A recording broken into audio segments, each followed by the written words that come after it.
UFC 268. Like, share, subscribe. Let's get into this crazy card. Usman and Colby Covington. What do you think? So I'm gonna be honest. Kobe did look a little bit tentative from the time that he got into the ring until after he got dropped. After he got dropped in the second round, I think he sort of woke up a little bit. But you could see Kobe when he came out, he was breathing a little bit. Breathing looked a little bit labored, and then he turned his back when Usman was getting announced. Usman walked right over to Kobe, walked right into him, invaded his space. And then I think it was the power of Usman. He saw it in the Jorge fight, so he was even more tentative than usual. Mm-hmm. Well, he's not a tentative fighter, but he's even more tentative than I expected. And then he also got dropped by Usman. But I think what I saw is that when Usman can control the striking, he strikes really well. But when you start putting the pressure on him, his striking skills sort of drops down. Mm-hmm. And George St. Pierre mentioned something before. You could pretend, you could play like you're in the other sport. So George St. Pierre says, I could pretend to be a boxer for 6 rounds, but around 7 or 8, those flaws come out. Usman can pretend to be a boxer when he's in control. He can pretend to be a striker. But when the pressure starts getting onto Usman, he starts ducking his head, throwing overhands and stuff like that. And that's where Kobe was capitalizing with the uppercut. But when Usman was in control, he was able to pretend, he could do everything right because he can control it. To be a striker, he was piecing Kobe up. Dropped him in the second round. And the reason that is because Kobe didn't put his hands back on his face when he went to throw the punch. So Usman was able to catch him with that left hook, which I do like. That's an adjustment. We've been talking about Usman's straight punches, the jabs and the crosses. Left hook is an adjustment that we have not seen in other fights. So if Trevor Whitman keeps adjusting and making his people better, you got the straight punches, you got the left hook. So the only thing that's going to be next is probably going to be an uppercut. And then on his punches, he's going to have multiple punches from multiple sides of his body. I think Usman looked good. I think Kobe looked good. 170 is the place to be. It's the most interesting division in the UFC. Now, those first 2 rounds, Kobe looked crazy out of it, didn't he? Yes, and the reason he looked out of it is because his feet were not moving with his hands because he was scared to get hit. I was shocked. I'm like, why is Kobe so... It was such a... Why were you shocked, though? Why were you shocked? Because I was looking at his performance versus in the first fight. He was so confident. It was the confidence that really blew me away in that first fight. He was just in his face, nonstop pressure. And all the shit he talked during the press conference, I was expecting that right off of the bat. So when I see, he almost looked like he was scared. He looked extremely slow and lethargic. So it was shocking to me. I'm like, dang, what's going on with Kobe? It didn't look like he was injured. It literally looked like it was mental. Like it was like he just wasn't there. Like he was scared. Well, this is a dude who dropped you, and Kobe isn't a Jorge Masvidal type fighter where, this guy drops me, so now I'm going to get even angrier and come back. Kobe's going to be a little bit more reserved.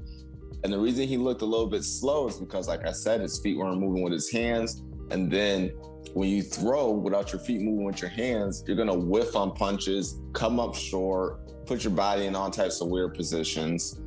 I agree, the first 2 rounds, he was a little slower. But if he would have fought like he did the last 2 rounds, it would have been a different fight. I would say, for anybody, Kobe should have just went out and put the pressure on Usman. Kobe doesn't have to worry about getting taken down. He's a good wrestler. He can get back up. If you just go out there and put that pressure on Usman, force him to abandon his good striking habits that he's gained, you're gonna get success because Usman's gonna put his head down and he's gonna throw those sloppy punches. Right. Oh man, crazy turn of events because Kobe was able to turn it back, wasn't he? He was. So my question would be, who's next for Usman? Who's next for Kobe? I want Masvidal for Kobe. Masvidal for Kobe? Usman is honestly with Usman is I think Usman is officially where Izzy is, where it's not even who's next for Izzy, who's next for Usman. It's just whoever does the work and it makes the most sense, that's what he'll take. I don't think he has to prove anything. It just, I mean, he kind of lapped everybody, right? So it's like, He did. I'm here. When you prove yourself, come make that phone call. The thing that I like about Usman is he has the strongest strength of schedule. And what I mean by that is he's fought the toughest people. Usman keeps fighting. These guys are sitting out for a year. They're getting one big win and they're sitting out for a year. Usman is fighting 2 to 3 times a year. So you got Colby. Yeah, he beats Tyron Woodley. And he sits out for a year. You got Jorge, who sits out for a year after the first fight. Usman keeps fighting, he keeps getting better, and he keeps getting that ring experience, which is the most important thing. The only one who's getting that type of ring experience is Kazmat Chimaev. Look at Leon Edwards. His last fight's going to be against Nate, and the one before that is a no contest with a 2-year layoff prior. You got to stay active. Usman's staying active, which is why he's beating these guys, and which is why he's laughing them. I think Kazmat Chimaev is the only new blood that there is for Usman. Colby and Masvidal would be interesting because Masvidal has been working his takedown defense. Obviously, he fought Usman twice.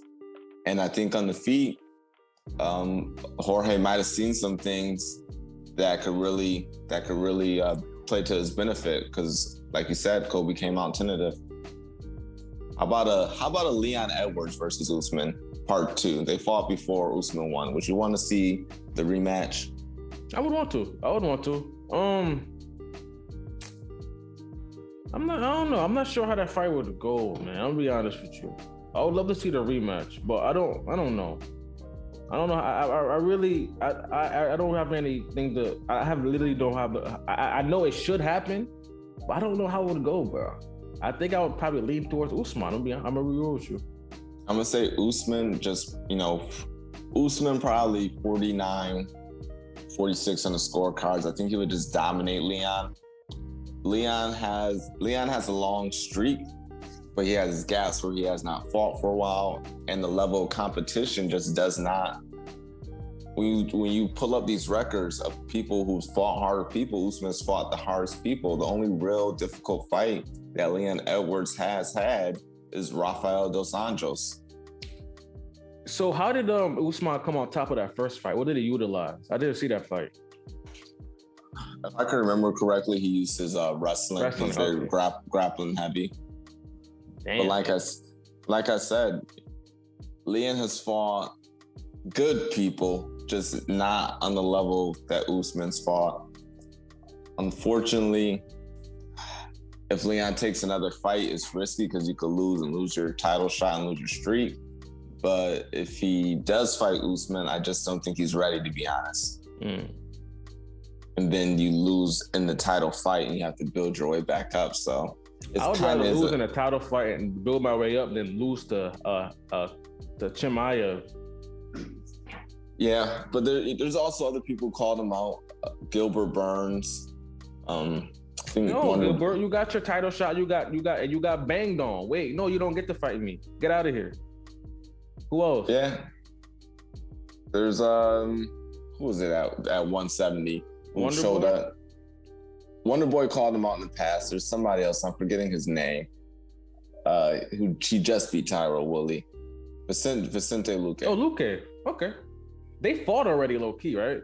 Yeah, I think Leon Edwards beat Luque, but because I think they're really trying to push Luque, so I think I could see them trying to push in that fight too.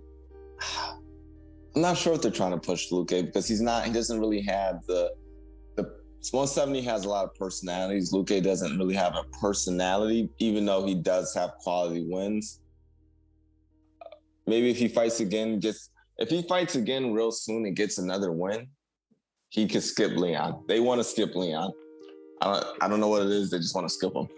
Can't Leon just wait for Masvidal to heal up?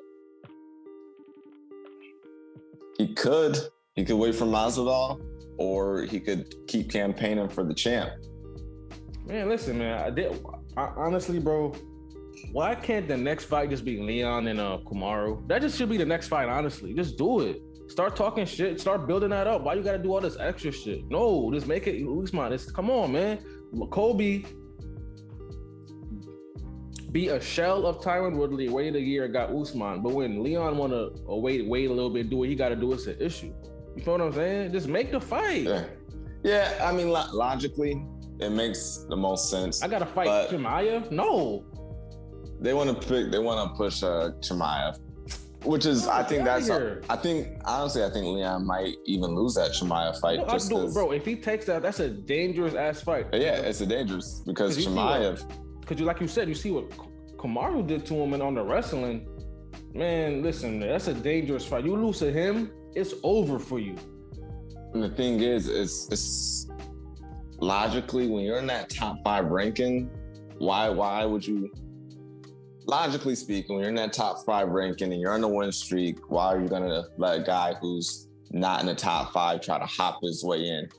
But you ever notice the bias though? You notice the bias? You don't hear Masvidal take Chimaev because you know he's not gonna do it. You don't hear Kobe take Chimaev because you know he's not gonna do it. But it's Leon take Chimaev. It's like, come on, man.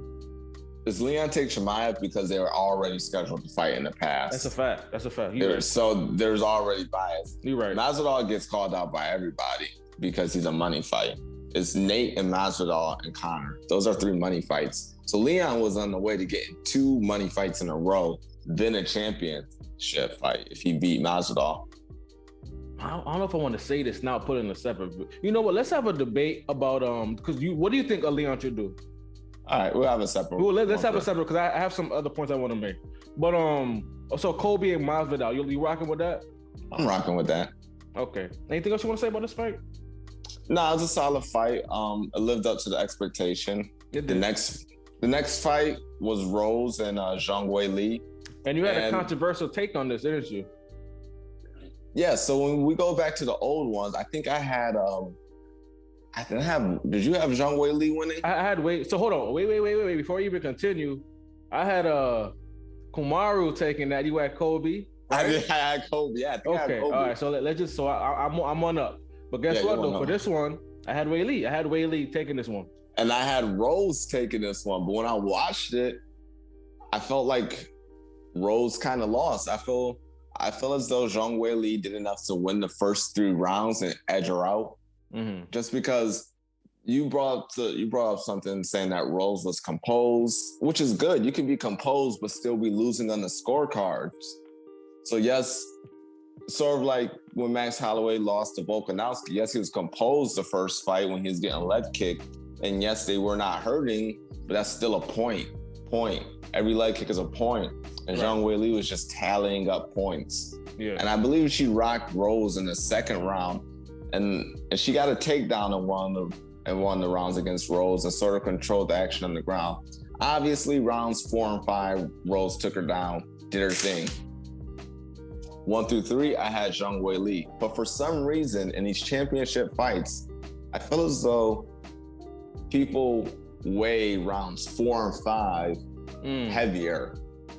How do you feel about that? I feel that too. I rock with that. I like that. It's something that I've thought about, but I've never given it much thought. But when you saying it, I can see that happening. Yeah.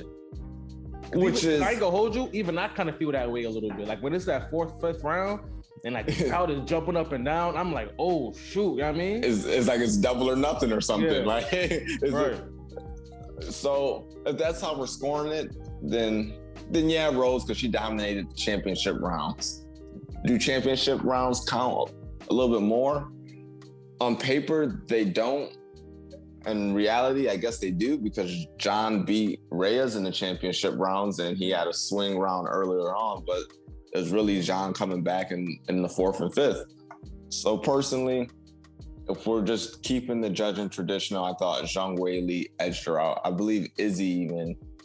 I watched Izzy's channel. I think he believed that Zhang Weili won, but it wasn't super controversial. Yeah. It wasn't like I was like, oh no, Rose definitely did. No, she did enough.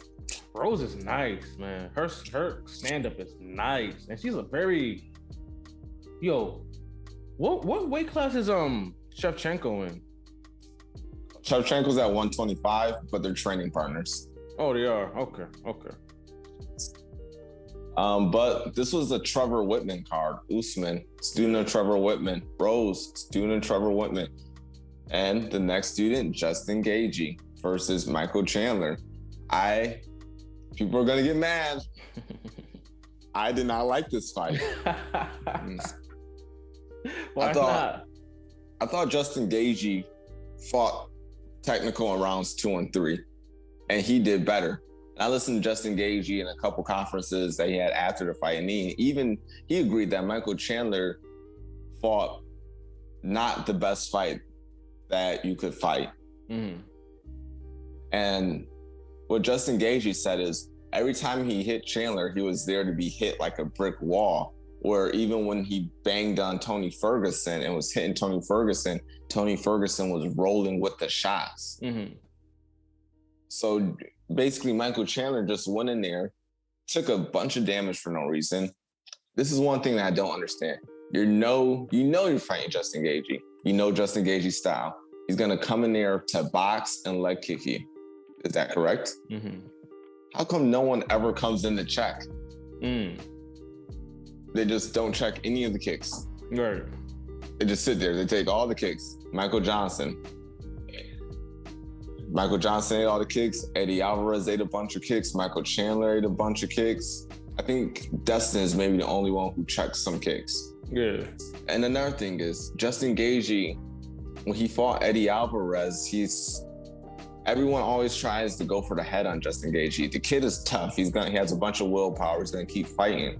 I would like to see them go to the body because when Eddie Alvarez fought Justin Gaethje, he did a good job of slowing Justin Gaethje down by going to the body. So I would like to see more body attacks. Mm-hmm. And if you're punching Justin Gaethje in the head, I would like to see more head kicks. People rarely throw head kicks. I don't even think there's really a guy who throws that many head kicks at 155. No. I'm trying to think. Dustin Poirier's not throwing head kicks. No. Gaethje's not throwing head kicks. Michael Chandler's not throwing head kicks. Bobby Green's not throwing head kicks. Bobby, a little bit, yeah or nah? A little bit, but he's not. They used to have Edson Barboza who fought Justin, but he went down to 145. Mm. So I just feel like, I don't know. Don't come and do the same thing that the guys before tried to do to Justin Gaethje that they lost with. Why are you taking a plan that people lost with and trying to beat Justin Gaethje with it? You see what I'm saying? Yeah. It's and I agree with what you were saying about how, and what Gaethje was saying, how he didn't really fight the best fight. Because I think was it the 4th round or 5th round, after his coach spoke to him, you could see Chandler was more measured. It's a 3-round fight. It was a 3-round. So was it the 3rd round? Might have been the 3rd round, but he was just more measured. He was more, you know what I mean, with his shots. More measured. He took a beating early on, and his leg was compromised, forced to go southpaw. Chandler, he didn't like it though. Did not like going southpaw, but here's the thing though. It's good to believe in your power and that you can put anyone out at any time, but you can't abandon your defense and rely solely on power. Hands are down. Hands are just down. Yeah. And you know how I feel about hands being down. Yeah. You can scroll back through any other podcast. I probably said something about how I hate hands being down, lackadaisical hands. I don't know. So where's Justin Gaethje go? Where's Chandler go? It looks like they want Justin to get a title shot very soon. Unfortunately, and fortunately, I don't know. Dariush put in a lot of work. He has a good fight. He has a good win streak going on. Unfortunately, the UFC is a what have you done for me recently type of business. Justin Gaethje just beat Michael Chandler. So who do you think he should fight next, though? Gaethje? Yeah, no, but who do you think? Not even also just on who do you think is right for him to fight next? Based on, you know what I mean? Can we give him some money and have him fight Conor? How long is it going to take? I don't know that for Conor. Conor's still healing up, but listen, we can do him like we do Leon Edwards. We're not gonna give you this title fight, but can you just take this cool $2 million? Can we give Justin some money? I don't know I think Conor will lose that fight. That's cool. Can we give Justin some money? And then we let Dariush fight for the belt since he's on like a 7-fight win streak. See, okay, I asked you that question to trap you because I'm about to trap you right now. So how come it's Dariush has a 7-fight win streak? Let's give him the title, but it's Leon. That's just Leon. So you know what I'm saying? Let's talk about it. Well, my thing was, I think it's the comparison of the streaks. I think Dariush's streak is a little bit better than Leon's, but also Leon has gotten some money. He's got to fight Nate. Leon's got to fight Nate, and he was lined up for Masvidal. So at least they're throwing him money. And on top of that too, Dariush actually goes for the finish. Like he has like, yes. You know what I mean? Yeah. Dariush, besides the Tony Ferguson fight, Dariush is usually in there to get it. I understood what he did against Tony. He was trying to secure a title shot. So I understand the lay and pray in that fight. And Tony was shown to be susceptible to that style. But Justin had his title shot and lost. And just like with Jorge Masvidal, Jorge got the title shot and lost. I think you should have to wait 3 fights to get another title shot. And I think if people did that, they would come in with a completely different style. They would fix the flaws that they had. And it gives other people the opportunity. It keeps the division fresh in a way, but these constant rematches, it slows down the division. And then you have people who are on 7-fight win streaks and then they lose. And now they got to start from the beginning because you got 2 title shots in a row and then someone else got 2 title shots in a row. Meanwhile, you've been here beating everybody else. Right. So, look, I don't know. Go ahead. What are you going to say? I said last time I checked, I think Gaethje has Islam next. Ooh. I read that today, a few minutes ago. Like I think it might be Islam. 155 just isn't interesting to me because it was more interesting a couple years ago when you had Conor at his peak. You had all these same fighters, just a little bit younger. You had Khabib. They capitalized on money with the whole Conor and Khabib thing, but you lost a lot of good fights just due to Conor holding up the division and not defending, and Khabib fighting once a year. You sort of wasted around 5 years from 2016 to 2021 with just those two holding up the division. So Islam versus Justin, sure. Gaethje, Islam versus Gaethje, yeah. And then how about Chandler versus Bobby Green?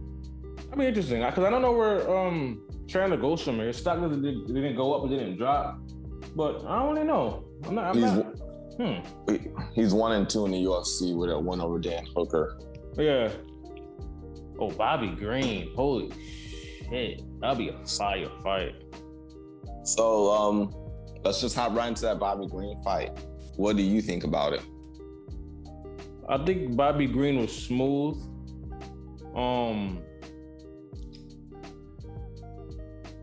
He did the hands down thing you don't like. I have a feeling you have some thoughts on that. So, go ahead. I hate hands down approach unless you're Bobby Green. Yeah. If you mastered the hands down approach, then by all means do it. Bobby Green mastered it.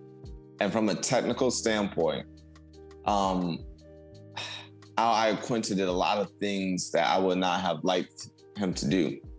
First of all, taking a fight against Bobby Green when you haven't fought in, I want to say 2 years, is not really the next best step for Al. You haven't fought in a while. Bobby Green has been very active. Yes, he lost to Rafael Fiziev, but before that, he was on a crazy win streak. And even in that loss to Fiziev, he looked phenomenal. So you got Bobby Green coming with slick boxing, hands down, and you haven't fought in a long time, and you're gonna try to outstrike him. You're gonna try to outstrike Bobby Green. You're gonna try to outbox him. Right. That's your game plan. You're gonna come off the couch, have not fought in 2 years, and you're gonna try to outbox Bobby Green. How much sense does that make? Right. So Al comes out, he puts his hands out and tries to hold Bobby Green's hands. The problem with that is Bobby Green doesn't have a high guard. So I get why he's doing it. You put your hands on the opponent's hands and they're faster than you so you can control them. But Bobby Green hands are low. So it's not really going to do much. Right. So his hands are low. Bobby Green keeps the hands low, then he snaps the jab up at you. He has the speed advantage. For Quinta, I think he should have just did the good old lay and pray against the fence. But instead, he got pieced up on the feet and got put away by hungry Bobby Green. Yeah, I think for Bobby Green, there's only one person at light. I think there's only one person at lightweight who matches his hand speed, and that's Michael Johnson. But Michael Johnson isn't in a position to campaign for these type of fights right now. So maybe Ala Quinta versus Michael Johnson next. Bobby Green, let's get some new people in that top 10.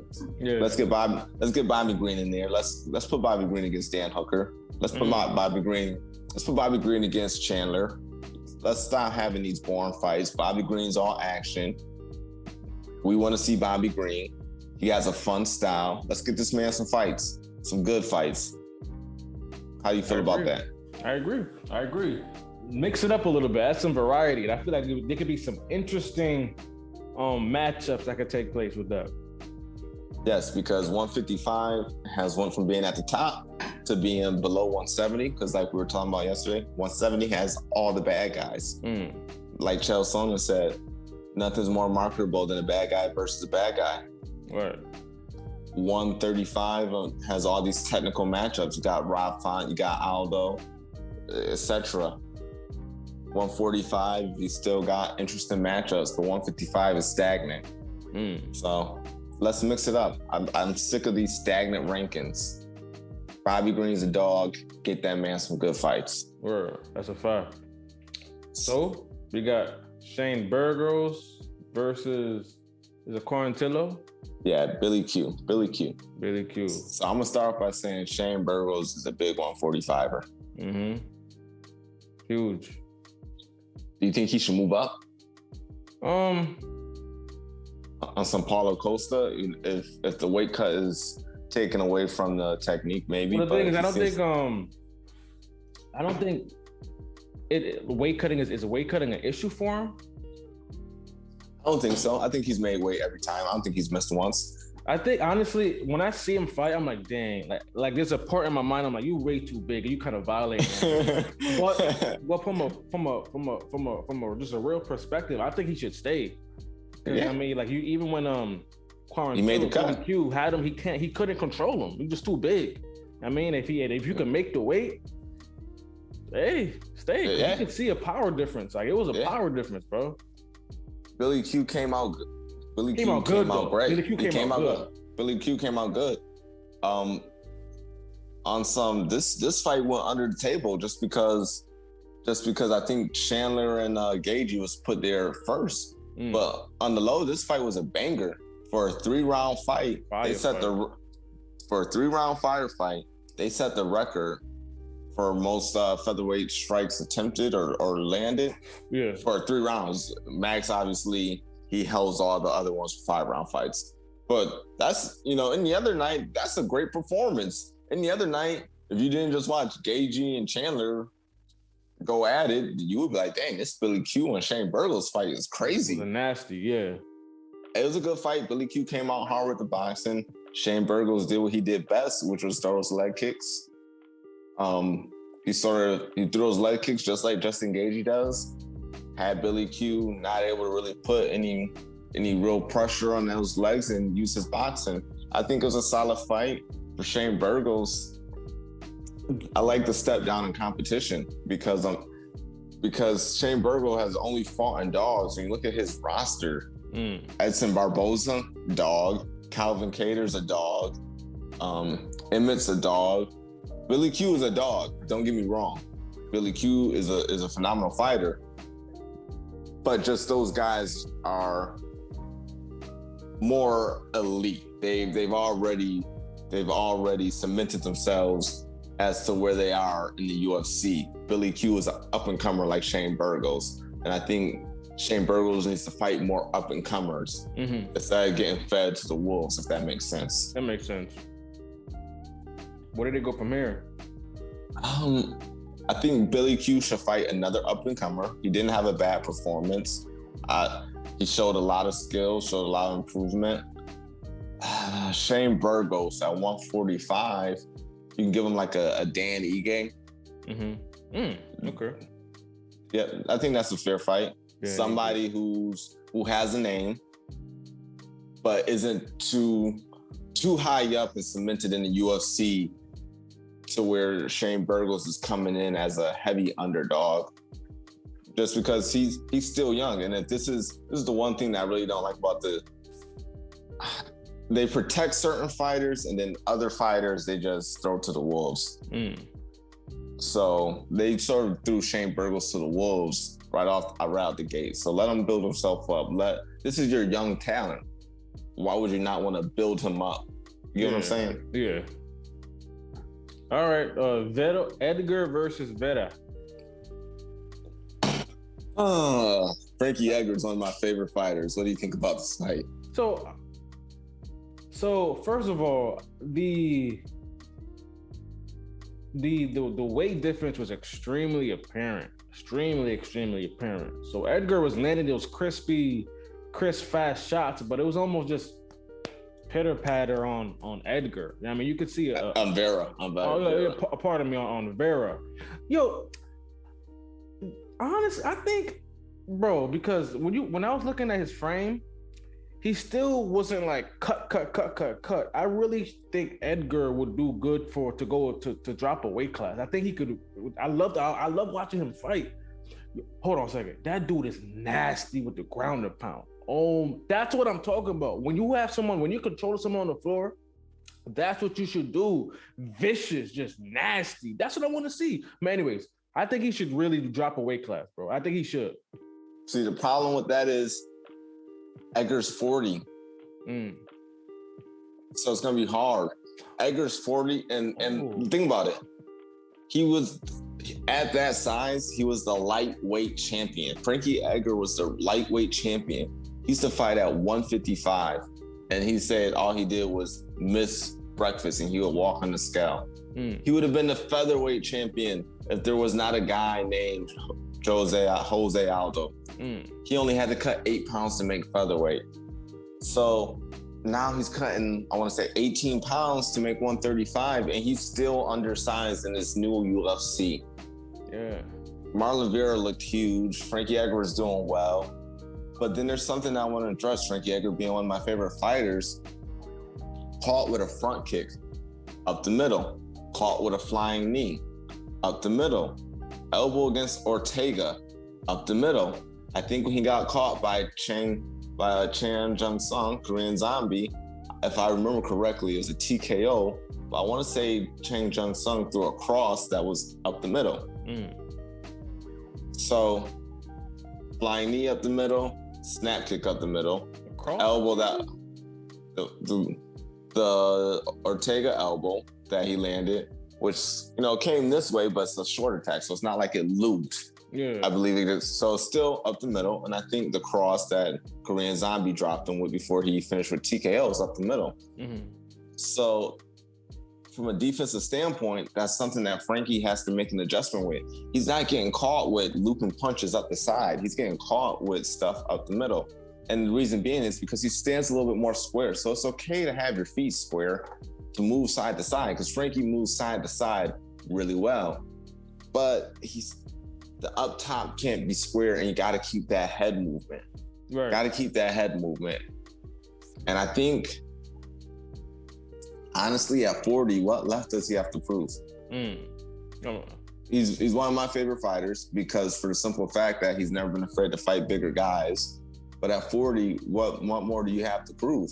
Right. I say, I don't know, get another win, get out the game. Frankie Edgar's always going to be known as a dog, always going to be one of my favorite fighters. For Frankie, what I like to see him do next is get a win, get out the game. For Marlon Vera, there's a lot of good fights at 135. So trying to think of somebody. Trying to think.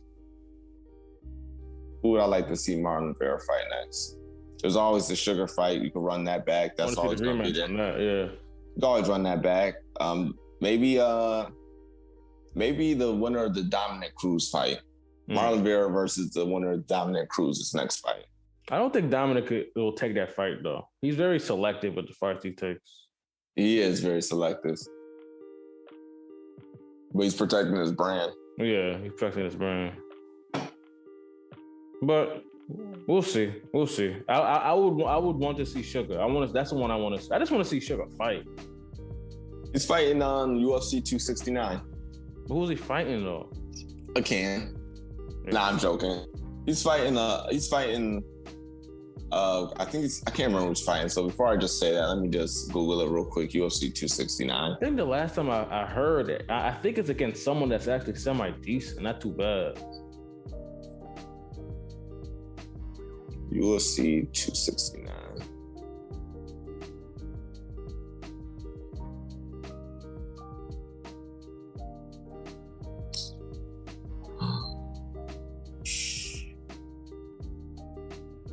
Yeah, I mean, UFC events coming up. There we go.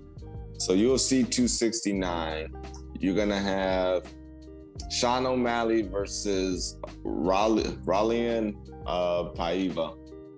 Okay, no, I'm not sure who that is. And you got Dominic Cruz fighting Pedro Munoz. So that's a banger. Dominic Cruz and Pedro Munoz. Yeah. Pedro, who hits harder than Pedro Munoz at 135? Pedro bangs. You don't think Aldo? No. But I think Aldo has some of the best boxing technique. Pedro Pedro goes there to throw bombs and heavy leg kicks. He's technical, but he's not as crisp as like a Peter Yan or something. He has that power that he believes in. But get Marlon Vera, somebody interested in the fight. Frankie, get a win, get out the game. Sugar, fight somebody in the top 10, unless you just want to keep fighting people not in the top 10 and making highlight reels. I don't know. I really don't know. All right, what's next after this? Okay, we can talk about was there something else you didn't mention? Oh, yeah. Okay, how about this? The Alex Pereira. Oh, yeah. Alex Pereira. He's going to be the one thing that makes 185 interesting as far as matchups. Hell yeah. Because I think Izzy runs through everybody. Obviously, there's a Cannonier that he hasn't fought in, but I think Izzy beats Cannonier. Darren Till can't seem to get consecutive wins, so I don't see that fight happening. You got people like Sean Strickland and Kevin Holland, who the UFC is trying to push, but Sean Strickland is kind of hard to promote because he's awkward. Yeah. Kevin Holland, they wanted to give him the push, but unfortunately, he has to get back on that win streak. Yeah. Pereira already comes in with some hype because he knocked Izzy out in their second kickboxing fight. And that's gonna be a kickboxing fight. That's what makes it so fire. If that fight happens, it's gonna be kickboxing. Oh man, that shit's gonna be crazy. And Pereira also had his hands low. But when you're Pereira, you could do what you want. Yeah. I can't say he honestly did not have any type of fear in his opponent's striking. Yeah. He came out hands low, on his toes, bouncing. When he threw that swing knee, it looked like a walk in the park. It looked like he put 40% effort into the actual power of the knee. And what I mean by that is, you ever see someone throw like a knee? Like Jorge Masvidal, when he threw that knee, it looked very forceful. Sandhagen, when he threw the knee on Edgar, looked very forceful. But when I watch Pereira throw the knee, you know, when I watch Pereira throw that knee, it was just smooth. It was like, I do this every day. Yeah. I do this every day. This is nothing to me. And it was right on the money. A perfect swing knee, 40%. Looked like he exerted no effort. He went up against a grappler. Who would they put him up against next? I feel like Alex Pereira. I think they would. I could see them giving him Vittori. Just like right up next, just skip all that. But who else is there though? Like out of the top 5, who else is there? Is Kevin Holland in the top 5? No, he has that rematch coming up. How about they could give him to Uriah Hall next if you want to build him. Shit, that would be crazy. Because they said that, like, you know, the way that the UFC was marked, the way that Izzy said it's going to happen is they're going to feed him strikers, but they gave him a grappler. So why not? Why not give him Uriah Hall?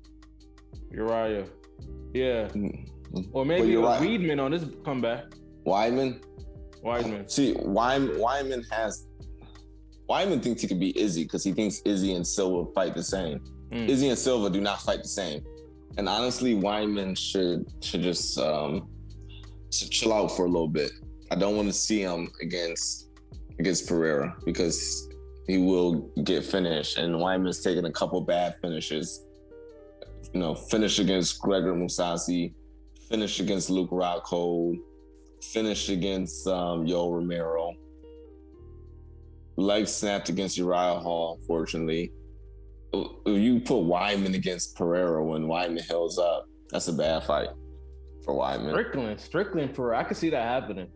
Strickland's a dog, and he's going to come forward. Oh, man. But the thing is, we didn't get the chance to see Pereira open up, though. That's the thing. I want to see what his hands look like with the Strickland versus Pereira. I'm down for it. Strickland versus Pereira. Or who's the other one? Who's that one middleweight? He's awkward. He has some crazy highlight wheels done to him. Like he gets knocked out viciously. White dude. He had a Rockhold, yeah. Luke Rockhold? Yeah. No, don't do that to Luke Rockhold. Why you say that? Luke Rockhold trying to make a comeback. Don't put him against But you talking about fighting Strickland. Yes, but those are don't listen. Bro, why you talking like Pereira's some crazy wild dog in the cage? Like we ain't really see him do him yet, bro. Yeah, but Luke Rockhold has had a tougher role, and he's trying to let him come back gradually. That's true. He has had a weird, So Strickland's a dog. We hasn't really seen him take a bunch of damage. He's a fresh younger fighter. Pereira is looking to sort of build his name. I think that's more of a good fight. But listen, I think even if Kevin Holland loses his next fight, I could see them still giving him to Pereira. I can see that. Yeah, I can still see that. That'll be an interesting fight. Holy shit! Hopefully they don't. It's funny how one character that enters a division because so many matchups. Much interesting. Or they could do, you know what I see happening? The dog of all dogs, Kelvin Gastelum. Oh, against Pereira? The dogger, that boy don't say no to no fights. Nobody in the UFC has a harder resume than fighters than Kelvin Gastelum. He's only fought top competition. Yeah. I low-key want to see Brunson. I want to see Brunson and Alex. That's what I want to see. Blonde hair Brunson. Yeah, I want to see Brunson. Blonde hair Brunson gonna come and lay him for 5 rounds. Even though the Greek had him down, like that dude was kind of like a wrestler, and Alex kind of held his own with the defense. He trains with Glover Teixeira, which is a reason why Glover probably looked so composed when he fought Jan Blachowicz, because he knows he's banging with Pereira on the daily. That's gonna be a good topic for the future, like the influx of glory kickboxers. Yeah, because you got Doumbé that just came into welterweight, that came off of his knockout. I think he just got signed, or he might get signed soon.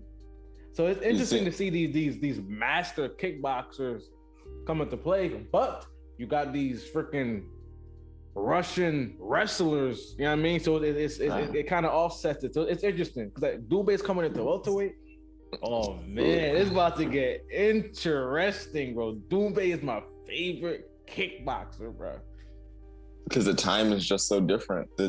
Just the hand speed and the timing. Yeah, the fluidity. It's what they do.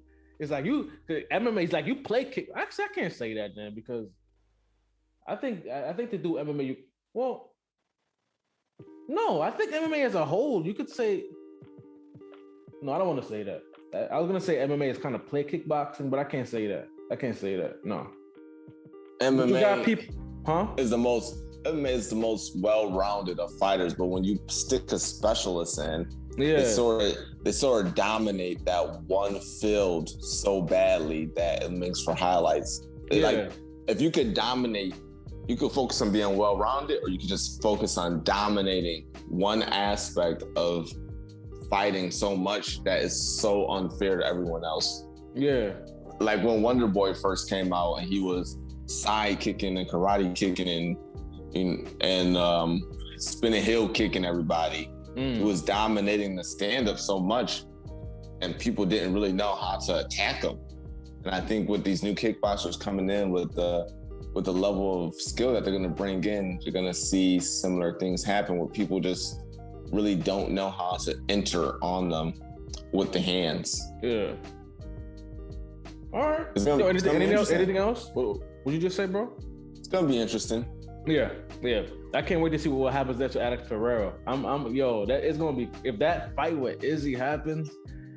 But you gotta remember though, like there's still like Izzy might. We can't just say like Izzy just gonna run through Whitaker. Like, you know what I mean? Whitaker is a you never know. You never know what could happen.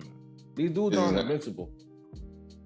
These dudes are not invincible, but I think Izzy's gonna run through Whitaker. You think so?